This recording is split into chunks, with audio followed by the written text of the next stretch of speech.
Hello, everyone. Welcome back to the Medium Rare for Two podcast. I am Ray. I am John. And I am JR. Yes. And we are recapping and discussing the sixth episode of Drag Race Philippines Station Royale. And today, here in our episode, we have a very special guest from RuPaul's Drag Race UK Season 6. Let's welcome, give a round of applause to Zahira Zapanta. Hey! Hi everybody, it's Zahira. I've been loving Slaysian. Pinapanood ko siya every week actually. Tapos lahat ng mga kaibigan ko dito, nanonood rin sila because they love Drag Race Philippines. Even before nung nag-Slaysian ha. Pero ngayon mas marami nang nanonood kasi may mga international queens kanon. So I've been loving Slaysian. Yes, and so are we. I think yung season na to, yung at least yung premiere ng Slaysian, yung most watched ever sa Wow Presents Plus. I think nag-release ng statement yung Wow mismo. So ang laki ng reach niya this season. So, yes. Yes, Queen. Yeah, actually, first time ko narinig ng yung mga rumor na may mga Slaysian ganun. Nung nag-DragCon, kasama ko nun, sino pa kasama ko nun? Kasama ko nun si Maxi eh. Kasama ko nun si Maxi sa DragCon. So, parang meron ng mga chismis ganon na magkakaroon ng ganito. So, super exciting. Finally, we have more Asian winners, diba? Yeah, so I have a question for you, Ms. Sahira. If ever that Wow will call you to be able to be part of the season 2 of Station, would you be able to join or accept the invitation? You know, never say never. Alam mo, feeling ko ha. Hinahinay muna tayo sa competition kasi medyo pagod na si Ma. Medyo pagod na ako. Pero, I think that it is important for me to go and compete for a Slaysian season. Syempre kung Philippines uli yung magiging host, yung magiging host nation, para sa akin, mas mapapaunlakan ko pa yun. Kasi I think that the Filipino fans are amazing. Nagpunta ako dyan nung May ba yun, June? Basta this summer year? nagpunta ako. Yeah, Tapos nag-racket ako sa rampa. Pinag-unlakan naman ako ni Miss Precious na gig dyan.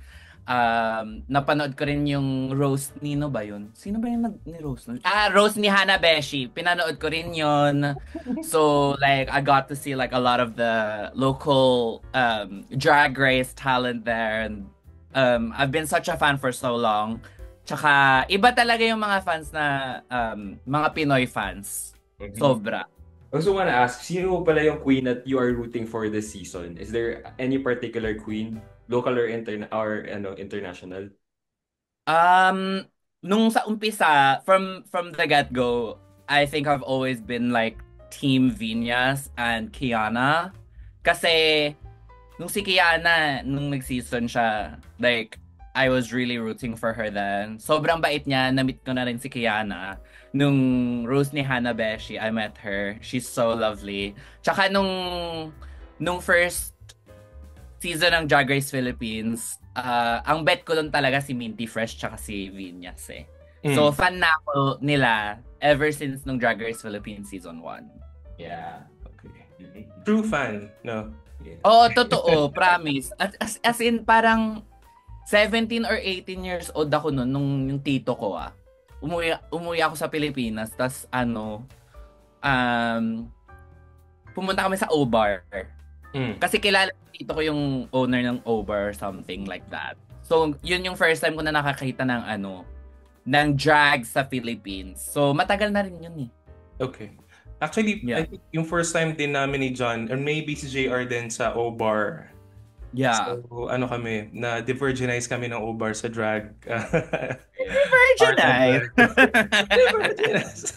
Actually. So, kasi Ray talaga din yung parang open sa ng drag scene sa Philippines. Even yung sa RuPaul's Drag Race. Kasi before wala akong idea sa drag talaga. Ray, and even his boyfriend, Christian, open up sa akin na sinabi niya na you're not gay if you're not watching Drag Race. Yeah, although that's not right, yung sinabi ko. Pero naman. Fun lang naman yun, banter. Pero yun, sobrang fun talaga ng drag. It is. Tsaka, I feel like, natutuwa ako. Kasi, syempre, nandito ako sa abroad, pero nakikita ko yung pagmamahal ng mga Filipino sa drag. Tsaka, na-appreciate rin sa abroad yung Filipino drag. The way that people perceive our drag is like, next level talaga. So, natutuwa ako na nakikita ng mga tao yun. Mm-hmm. Okay, I think we can probably start talking about the episode na ano. Yeah. Okay, yeah. All right, so I think some parang drama or parang curious highlights sa episode na to. First is, of course, the Maxi Challenge is Snatch Game, diba? But this time, it's in a different format, a different flavor, a different treatment. It has become a Snatch election, a video campaign of sorts, na parang infomercial style challenge na rin, right? What do we think of this format change? Do we like it or not? Are we neutral? Englishin ko to para mas mabilis. Go. I think with the Snatch elections, obviously in different sort of all-star situations, they try to do different formats like Snatch Game of Love. I think they did like Family Fortune on like UK versus the World in season 1 and 2. So we've seen a format change before.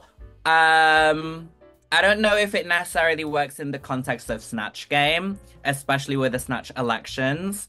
I think what it is, why they did that, is to accommodate more so for the international queens. So, para hindi ano ba yun? Para hindi matalbugan ng mga Pinoy. Kasi, syempre, I think on like Snatch Game, minsan palakasan,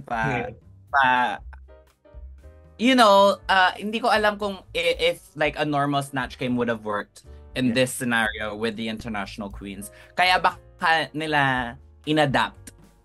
Yun lang yung perception ko ha. Yes, and Pinoy humor is different Yeah, Pinoy humor is different from international humor, so... Exactly. Oh, I agree with Zahira. Feeling ko like they parang want to cater the international queens. And also, for me, kung gusto natin gawing Snatch elections, we could do like season 12, like yung parang politics, John Goldblum, no? Yes, parang ganun. Like, you still have to have an improv because Snatch Game is an improv challenge. And I feel like, nawala yung essence ng Snatch Game. Like, hindi na siya improv kasi it's scripted. You write the script and then you act it out. So, it kinda lost its yung parang challenge ng Snatch Game, which is improv. So, yeah, yun lang yung thoughts ko.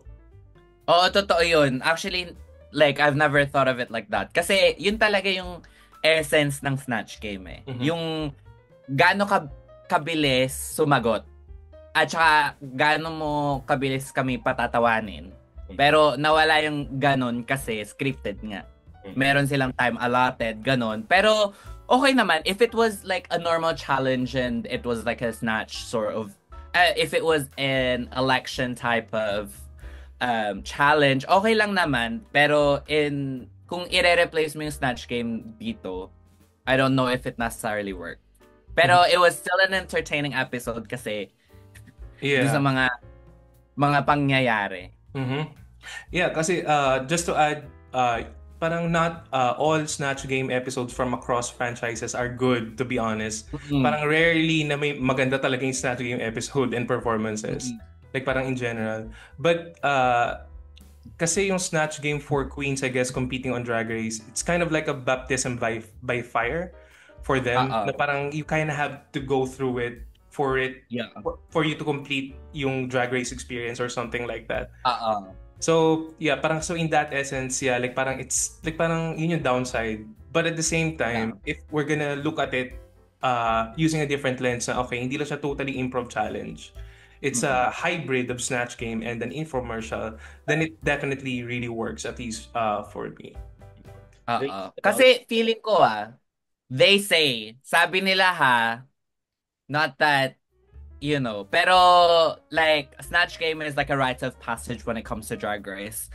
Ano siya yun yung parang traditional na ito na yung mangyayari talaga yung Snatch Game. Sabi nila, sobrang hirap daw ng Snatch Game, ganun. So, it's good to watch as a viewer pag nahihirapan yung mga queens. Yung makikita mo yung pawis nila, yung ganun. Yeah, that in itself is comedy. Yeah. Sure, parang Exactly. naman natin manonood. Yung challenge, Exactly. it reminds me of like season 8 kasi parang may politics challenge din sila doon. Like, Yes, oo nga. Me. I remember. Yeah. Parang infomercial din yun kinda, diba? Parang ganun. Oo, totoo. Natatanda ako yun. It was Bob, Derek, yung ganun. Sila. Yeah. Yumi. Yeah. So yun, parang fun naman siya overall. But for me nawala nga, I agree, yung tradition nung Snatch Game. Kasi since season 2 of US, may Snatch Game na. I think what's good about this Snatch election is that they have fair chance of airtime. Unlike kapag, di ba, kapag yung normal or the conventional na Snatch Game, may airtime may mga nasa gilid lang yung nakakasalita. So I think that's what's good about this take of the Snatch Game. Yeah. Totoo naman. And ano siya, I think with the exception of Siam, I think everyone did good, no? Oo naman, kahit naman pati si Kiana, feeling ko ha. Kasi okay naman yung impersonation niya, for me. May airtime na nga si Siam eh. Kaya nga, exactly. Oo. Muntong na nga sa lamesa eh. Oo nga eh. So what do we feel about that naman? Yeah, good segue. Airtime ni Siam. Yeah. Nung napanood ko siya, parang gusto ko na lang, gusto ko lang i-turn off yung TV, yung ganon. Joke. Hindi. It was hard to watch. Yeah. Pero inisip ko na lang na parang nag-mental breakdown na si Siam nun. Sa moment na yun, feeling ko Tsaka nagtanong-tanong na rin ako sa mga Thai sisters. Ba't ganun si Siam? Ganun ba talaga siya? Sabi niya, ganun talaga siya. Ganun talaga siya pagka medyo na pressure ganon or siguro pagod na.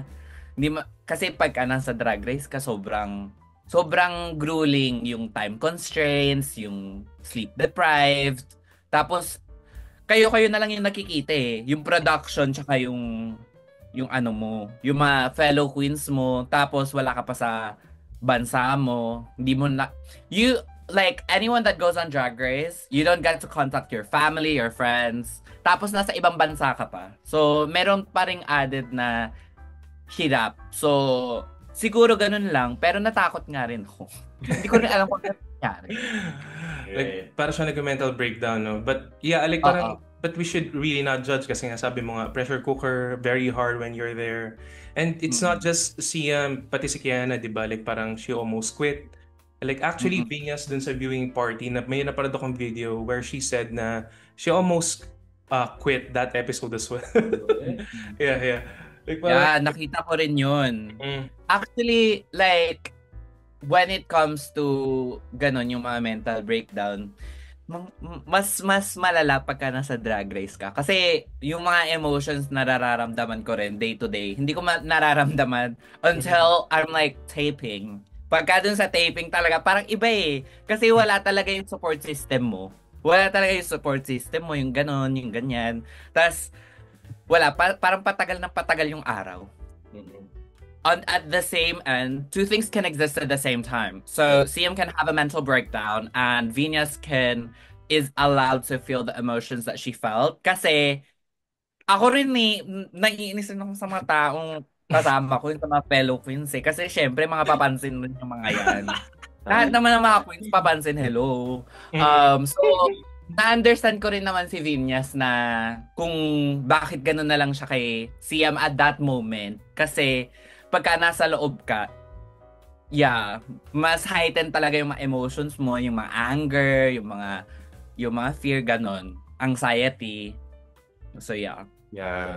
So, nare-remind actually ako yung mga pinagsasabi minsan ni Siam kay Miss Jade. Kasi kung ano-ano yung mga sinasabi ni Miss Jade, hindi ko naman maintindihan. Pero, giving Miss Jade, yeah.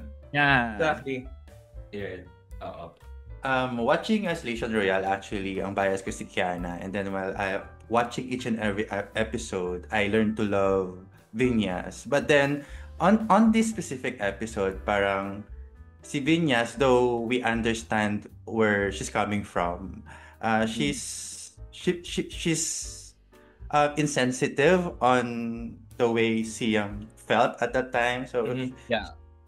dapat naging mas, muna siya sana, mas more reserved as to show how she felt about when Siam is acting out. So, yeah, I get that. I got that 100%. Pero, okay lang ako kay Vinyas. Sa ganung moment. Kasi ako, minsan, depende. Pag naaasar ka na talaga, naaasar ka na talaga. Ano lang siya, hindi lang magandang optics, I guess. Yeah. Parang wala namang may kasalanan, walang masamang tao. It's just the optics of it doesn't really look good. Like, mini challenge is create a queen. Do we agree dun sa ranking ng queens there? Based from track record, yes, Vinyas, definitely number 1. Top 1 talaga, Yeah, same. Agree. Siya talaga yung front runner, like with 2 Rue badges, and she's been at top for like what? 3-4 times? Around that, no? I think. Yeah. No, sobrang galing talaga naman ni Vinyas. Tsaka magaling siyang lip syncer. Yeah, total package for me. Vinyas. At tsaka ang gagaling ng mga runways niya. Unfortunately, yeah, si Yua tsaka si Siam is the ones that need to push. Okay, so let's talk about the Maxi challenge for this episode, Snatch Elections. So the queens were tasked to write, perform, and record Snatch election campaign videos. So mag-impersonate sila ng characters as parang tawag dito, running for president or something. Yeah. Ganyan, in a campaign season. So guys, let's start with Zaira. Sino yung top queens mo dito sa challenge na to? For me, actually, I think si Arizona very strong. Yeah. Natuwa ako dun sa bits niya. Tsaka, actually, pinaka-natawa ako kay Hua, actually. So, nung first na in-announce na si Vinyas and si Briggs, nagulat ako kasi pinaka-natawa natawa ako kay Hua. But I think with Arizona, kaya siya hindi na top for Snatch Game is her runway. Yeah. Pero, yeah, yun yung top 2 ko for me. Yeah, so si Arizona na si Lynn from Las Vegas. Models. Yeah. Thanks. So you have personality. Hindi ko actually, like, I don't know her. Pati yung hindi ko makakilala. Hindi ko kilala rin yung kay yung kay Suki . Pero gets ko naman yung character na pinoportray nila. So as long as you are able to differentiate yung mga character na they're trying to portray, tsaka kung nakakatawa naman, it doesn't really matter. I agree, yeah. Like yung tawag dito, ako rin hindi ko kilala yung kay si Lin May ni Suki Doll, but nandun yung character, like I agree with the judges, so parang it's not really that funny, but like I admire yung effort to impersonate, and yung effort na yun is really fun in characterization. Yeah. So not the bit. Yeah. Actually, ang hard i-judge as Snatch Game . Kasi first of all, tulad nila Hua, ni Suki, feeling ko parang first time nila mag-Snatch Game. Tas parang hindi pa siya Snatch Game. So, ang hard i-judge kasi hindi naman talaga siya Snatch Game . Hindi naman siya improv . So, you just have to judge it as celebrity impersonation, ganyan. So, okay naman yung kay Suki. Safe lang naman. Yeah. I agree din with you, Zahaira, si Yua as one of my top 2 to 3 top 3 queens. Kasi aside from being funny, like parang may social and political commentary, it's also very smart. And parang having that kind of material and making it funny is a feat in itself. So, yeah, one of my tops then si Yua. Yeah. Ako, for me, I liked what Vinyas and Brigitting did kasi parang sobrang smart ni Vinyas sa pag-write ng jokes. Sinabi niya, nag-Chinese siya, tapos fuki ko maluwag. Like, it's so funny. Like, ang galing ng comedic timing niya. Even yung makeup, kasi diba yung part ng Snatch Game, parang you don't have to, parang hindi na siya about looking up sa character na in-impersonate mo, but also like having the personality. But for me, she did both. Like, the way she talks, the way her face looks, kamukha talaga ni Inday Sara. Yeah. Tapos ayun, si Isa on top is for Brigading din kasi yun nga, same sentiments like the makeup, tapos ang smart din nung kasi si Maria Ressa is known for being serious, talaga intellectual, but she was able to make it funny. Like, of course, pag dirty jokes, like litmatic almost and every time funny naman yan, but she makes it parang ano pa rin, on time pa din yung pagiging funny niya, parang Ganda ng timing. Yeah. May physical comedy, sabi nga ni Alyssa. So, ayun, parang sila yung tops for me. How about you, Jay? How do you call it? Venus as well is my top. Kasi parang on top of her joke, may joke ulit, and may joke ulit, and may joke ulit. Every statement, walang tapon, no? Ang daming bala ni Venus dito sa Snatch Game na to. And my second top would be Maria Ressa. Brigading as well. So I never thought that Maria Ressa can be funny. Can be funny like that. Parang ako siya na ano tawag dito? Parang nasaniban siya ni GMA.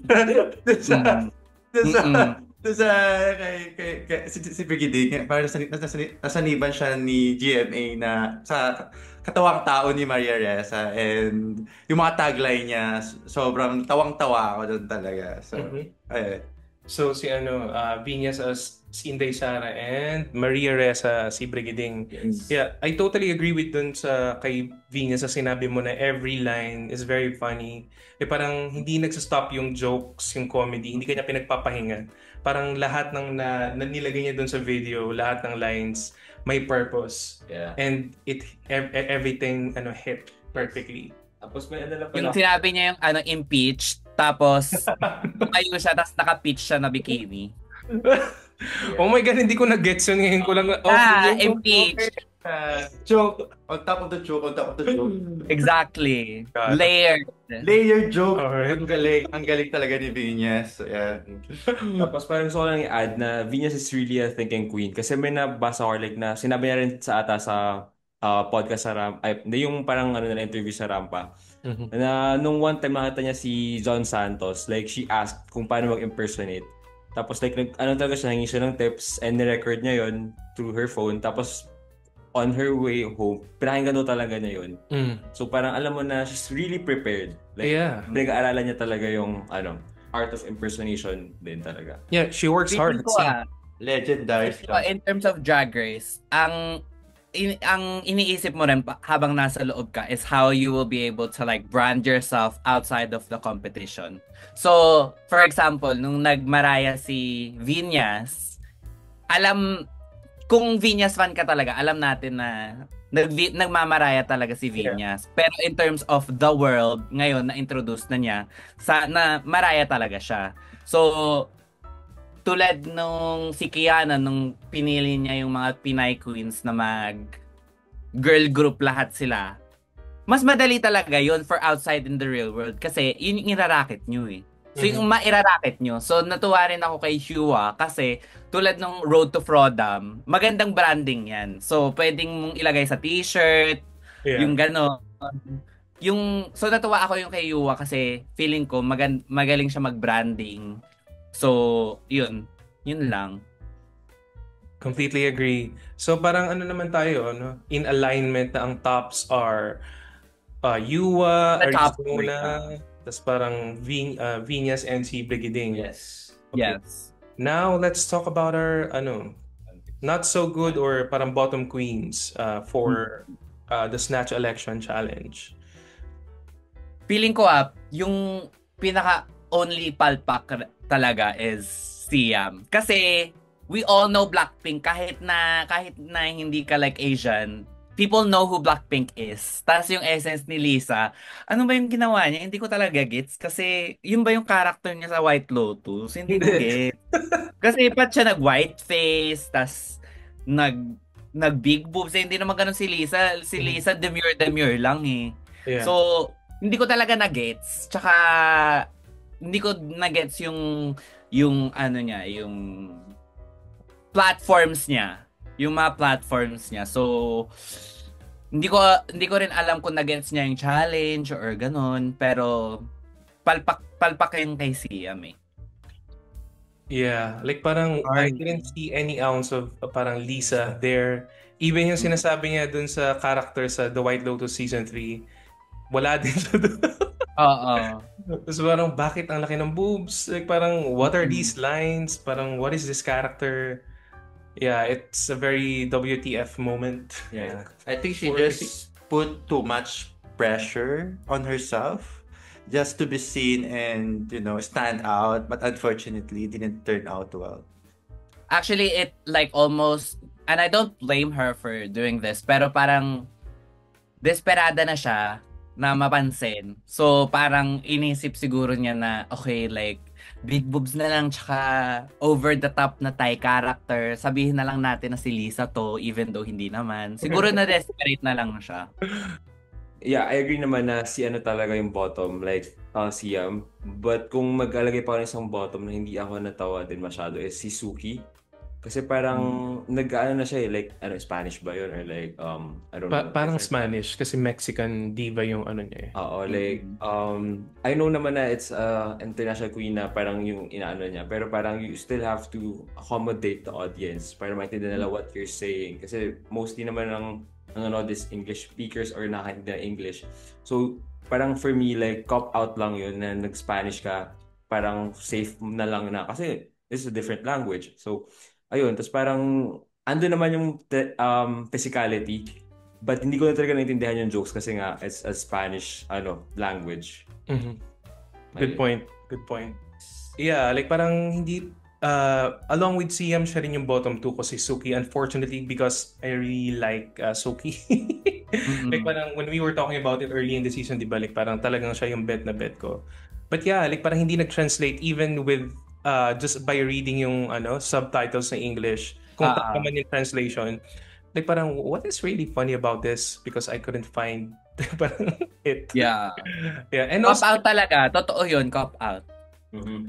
And also the way the video or campaign video is structured story-wise, like parang it didn't really go anywhere. Like parang I also felt like parang naghang lang siya abruptly at the end. Like parang, okay, what's next? Okay, tapos na pala. Parang ganun. You, Jay. I really like Kiana to win this season, but this time around for the Snatch election, isa sa mga hindi okay yung performance. I think getting Tony Fowler as impersonating Tony Fowler is a big challenge for her. Kasi si Tony Fowler, overflowing yung character, overflowing yung binibigay. So, she has to perform si Kiana. And nung napanood natin yung performance ni Kiana, it really felt flat. Hindi mo There's a little bit of Tony Fowler, but that's not Tony Fowler. Not enough. Not enough. Yeah. Let's talk about the runways. Okay, para maiba naman, who did we think did not do so well in this runway presentation theme? So for me, si Kiana, ang ganda-ganda ng makeup niya. Ang ganda yung sa harap nung nakita ko nung first, sabi ko, ang ganda. Tapos nung naglalakad na siya sa side, sa gilid, tapos yung nakita na natin yung likod, medyo parang stuffed toy, yung ganon. Yeah. Yung stuffed toy na napapalanunan sa Enchanted, yung ganon. Tama ka. Yeah, it wasn't successful kasi as Mama Pao said, and I don't really love the critique of, I've already seen this. Listen, after so many seasons of Drag Race, there are gonna be some overlaps in terms of looks. Pero in this case, yung mga nakita natin before na four-legged creature, yung mga ganyan-ganyan, is na-execute ng mas maayos. So, nung nakita ko si Kiana na ganyan, kasi medyo na-shock lang ako kasi sa paningin ko, sa pananaw ko, Kiana is very sobrang pulido, walang like palpak in terms of runway. So nung nakita ko yun, medyo yeah, it wasn't her best. I know what Kiana can do. Tapos naman yung isa ko pang bottom is Siam. Yung paa parang nahulog kung napansin niyo yun.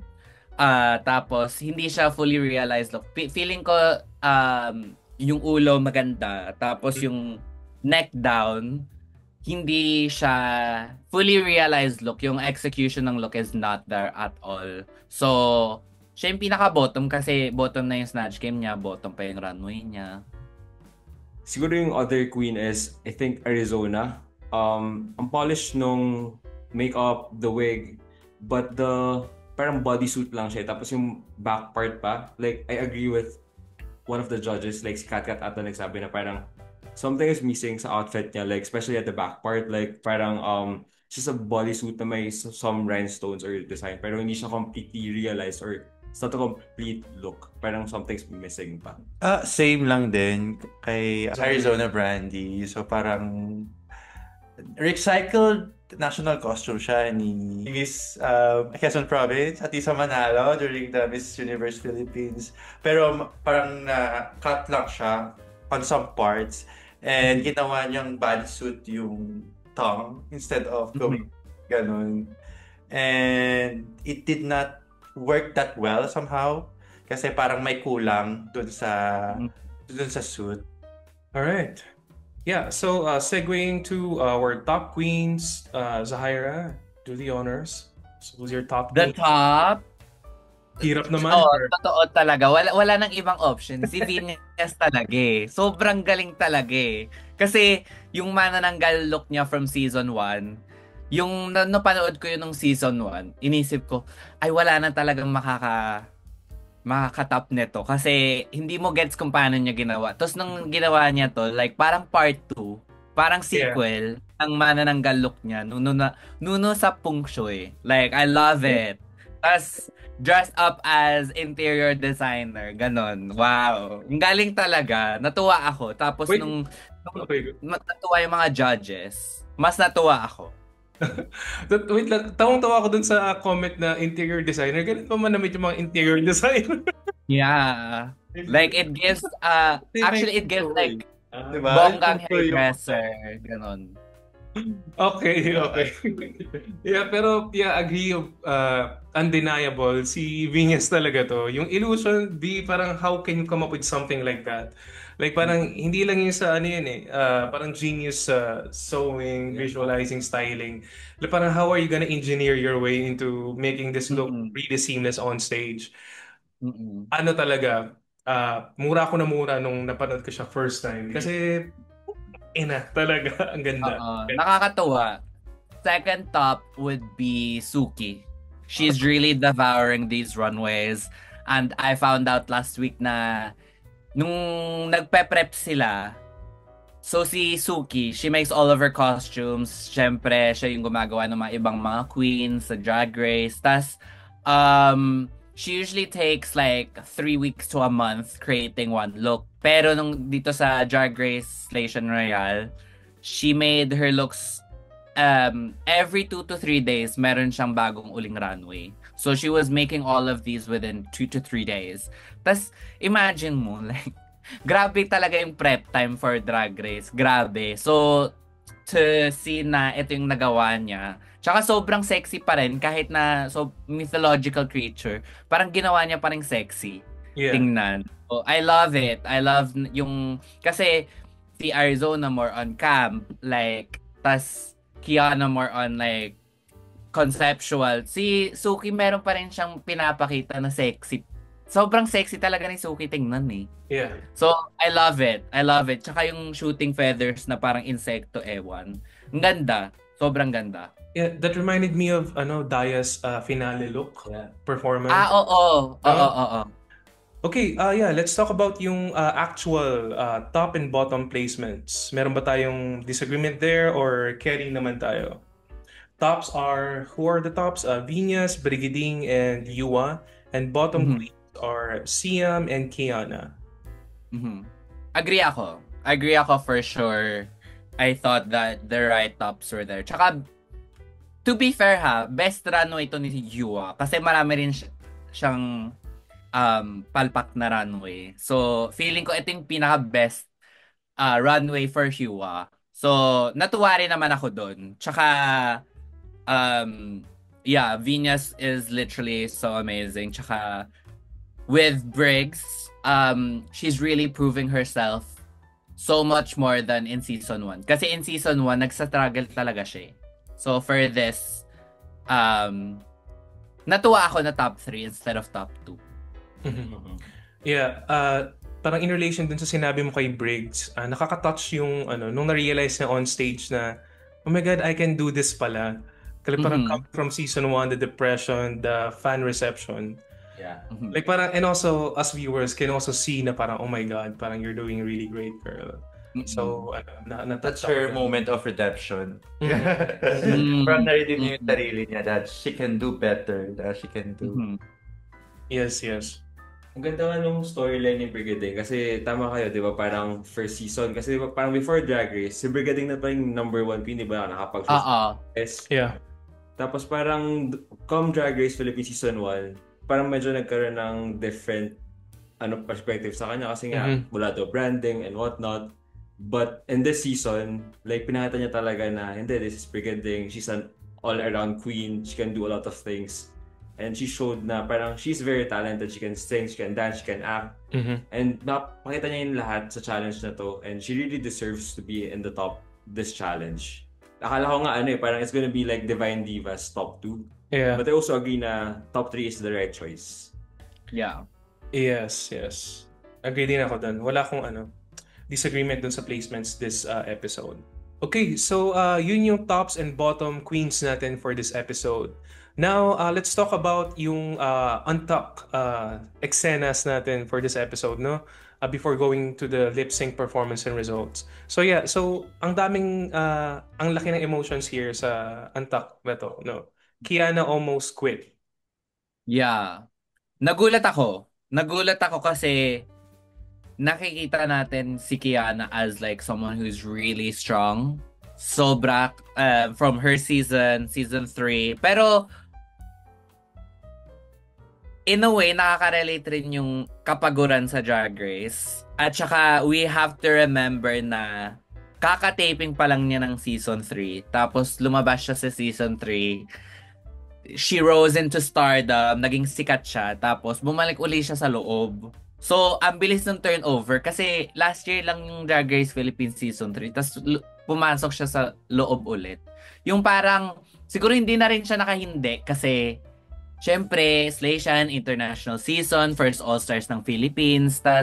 So yung pressure from herself, from the fans, ang laki nun eh. Tapos, habang nandun ka, you try so hard. Tapos yung mga judges, parang hindi nila nakikita yung hard work mo. Kasi hindi ka natatap or syempre natap na rin siya ng episode 1. Pero as of recent episodes, so nung nakita ko yun, medyo nakakalungkot kasi we all know that Kiana is a star.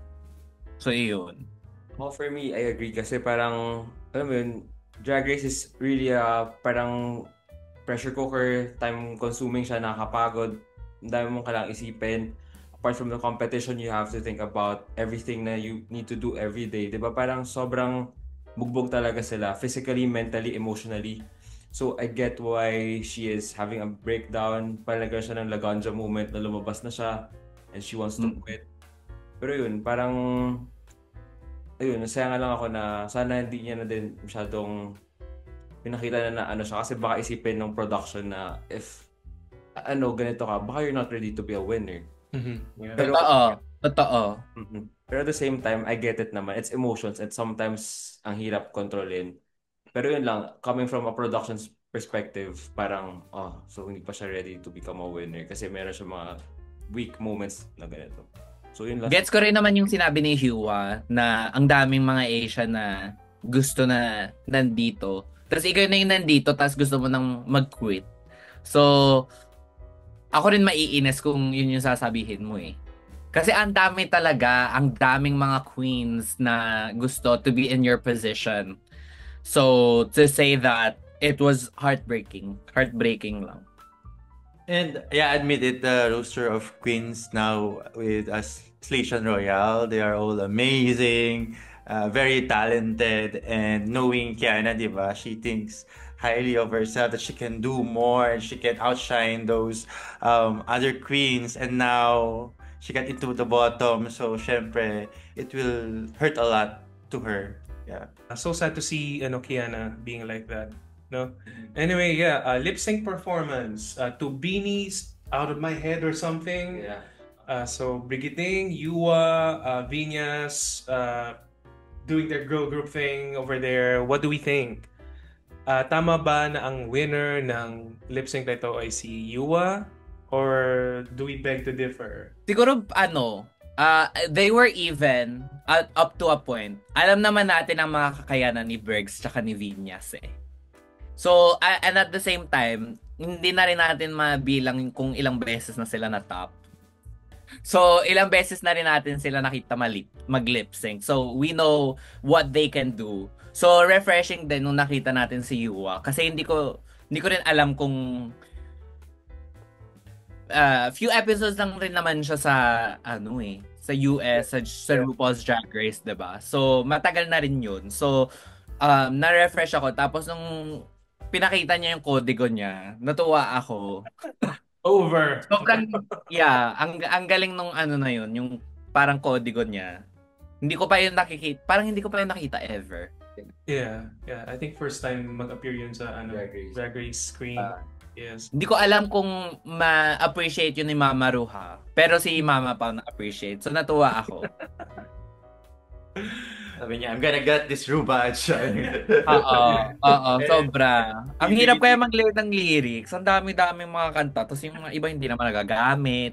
Bibigyan ka ng playlist. Parang 30 or 40 songs ba yun? Tapos yung iba naman hindi naman magagamit. So, ang hirap mag-learn ng lyrics.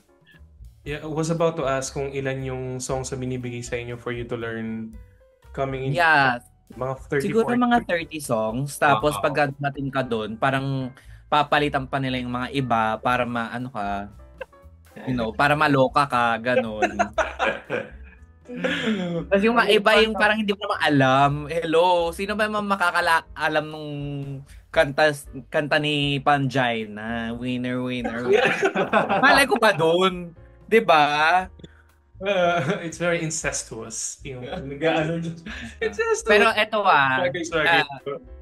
ito next week is ano ba yun? Yung Lollapalooza. Sana hindi naman puro RuPaul songs na naman. Actually, ipag-pray natin yan sa makeup. Oo. Naboboard ako pagka yung mga songs ni RuPaul lagi nang nire-recycle eh. Pero anyway, yeah, I agree that you won the lip sync. Ang galing niya. Na-entertain ako. Medyo na-weirdohan ako kay Vinyas dun sa eyes niya. Parang it didn't work for me for the lip sync. And then si Brigitte, sweet yung atake. And the most polished talaga yung lip sync ni Yua. So, I agree na siya nanalo for that lip sync. Yeah, I agree din sa eyes ni eye makeup ni Vinyas. I think it didn't do her any favor parang doing that song at that time. Nawala na siguro siya ng time magpunas or mag-makeup or whatever. Pero yeah, parang neck on neck si Brigitte and si Yua for me. Si Brigitte parang she was giving like parang pop star girl energy. Alam mo yun. Pero si Yua kasi, she brought something new to the stage that we haven't seen. Yung ganong klaseng performance, it's not just parang yung choreo eh. I think it's almost as if it looks interpretative at times. Na parang medyo bet yung orasan. Ganun. Yung orasan niya. Tapos, kinomedy niya eh. Kasi kung ako yun, mas katulad nung kay Briggs yung atake ko dun eh. Yung pop star, chururut ganon. Gets ko yung atake ni Briggs eh. Pero yung kay Yua, unexpected kasi. Correct. Okay, and so, so Yua won, and I think everyone agrees naman na parang she deserves it. And of course, congratulations, girl. Is she the first international queen to win a Ru badge this season? Yes. Nakabahan ako na baka si Kiana yung umuwi. Kasi 'di ba parang ilang international queens na yung umuwi. So baka gusto ni Yuha pa uwi naman Pinay Queen. Yeah. Medyo na-surprise din ako sa choice niya kasi like parang akala ko yung ilk nila na international queens is strong, meron silang bond. But apparently, I guess parang she went with track record, parang decision making. Tama naman yung ginawa ni ni Yuwa. Mm-hmm. Ay, tanong ko pala sa'yo, Zahira, like parang if you're gonna be in an All-Stars or versus the World Season, how would you want to play this game ba? Yung elimination. Ako, kung merong mga queen na similar sa akin, aalis sila. Kasi ayoko nga kumpara sa kanila by RuPaul. First of all, yun. Okay. So, tapos, kung nananalo ka, tas na-bottom ka, ito na yung chance ako para maligwak ka. So, iyon. Okay. Pwede naman tayo mag-sorry-sorryhan pagkatapos eh. Hindi naman tayo maging kaibigan pagkatapos. Pero sa ngayon, wala naman akong pakialam sa ng mga haters na yan. So, kung ano man yung mangyari at mga decision ko, yun na yun. Kasi kailangan ko, I need to be on top. Hello! So, ganun yung frame of mind ko. I'm very strategic. At at the end of the day, pagka yung filming na yan saglit lang yan eh. Saglit lang yan. Yung pagkatapos ka talaga magfo-form ng totoo na bonding, kung sino talaga yung magiging kaibigan mo pagkatapos sa loob ng bahay ni Kuya. Hello. So yun, para sa akin, I don't care. Strategy all the way. Go put. Yeah, you're there for yourself. Like parang Exactly. I need to get my career ahead. So, ba't ko pa ipupush yung career mo? Hello. Push ko muna yung sarili ko. So, it was announced na si Yuwa ang nanalo sa lip sync, sa three-way lip sync. And yung lipstick choice niya na uuwi ay si Siam. What do we think? Time niya na ba? Do we agree? I think, is everyone in agreement? Yes. Agree. Oh, I agree. It's a shame na ito yung lasting impression kay Siam. Kasi I think at the beginning of the season, sobrang charming niya. At saka ang galing niya dun sa pageant. So, it's a shame lang na ito yung pinakahuli natin makikita from Siam from the season. But she should be very proud of herself. Tsaka, I think there's room for growth pa from her. Kudos to Siam. She Yeah. did well. And hindi madali yung ginawa niya. So we are left with the top 6. We have Arizona, we have Kiana, Vinyas, Brigading, and we have Suki Doll and Shua. Top 6. Top 6. So who are we rooting for? Parang to win everything this season. I think this is Vinyas' crown to win, but I would really love for Kiana to redeem herself after this. Kasi Arizona can do it. Arizona fled straight back to the top after being in the bottom before. So sana, let's see. It's Lip Sync Lollapalooza next week. So we all know that Lip Sync Assassin is Arizona and Kiana. So I hope my redeem. Yeah, I guess we can probably wrap the recap now, no? And yeah, it has been a great episode. Talking to, of course, Ms. Zahira Zapanta, the one and only Dalagang Pilipina. Yeah. Dalagang Pilipina, ang tagapangalaga ng brilyante ng Kasitkipan. And thank you so much for having me. I hope to see you soon at sana I get to meet you and all of the Filipino fans pagka umuwi ako dyan. I cannot wait, honestly. Alarman niyo uli ako. Yes. Dito sa medium rare. Yeah. And sana kung mapaunlakan tayo, in person na yung pag-guest ni Zahira sa atin. Yes, of course. Anytime. Yes po. Ayun, so Zahira, we're gonna be saying goodbye na, ha? And we thank you so much for your time, for being here with us, recapping this episode of Drag Race Station Royale. And yeah, bye. Bye-bye. Bye. Thank you. Bye. Love you, girl. Love you.